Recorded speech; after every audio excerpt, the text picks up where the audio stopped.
বৃষ্টি না আসলে কখনো বোঝা যায় না ছাতার কোথায় ছিদ্র আছে, তেমনই খারাপ সময় না আসলে বোঝা যায় না কার মনে কি আছে।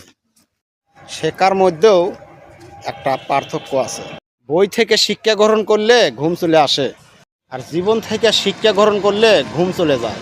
আর কাউকে কখনো ছোট ভেবো না।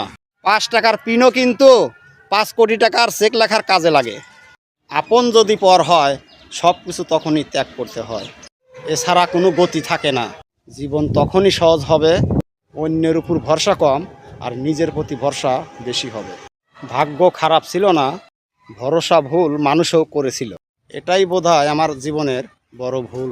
কাউকে বিশ্বাস করে আপন করে নেওয়া। যেটা পাওয়া যায় সেটা হলো কষ্ট, যেটি কষ্ট করে পাওয়া হয় সেটি হলো সম্মান, যেটি মন থেকে পাওয়া যায় সেটি ভালোবাসা। কাউকে অন্যায়ভাবে কষ্ট দিও না। চোখের জলের অভিশাপ বড়ই কঠিন।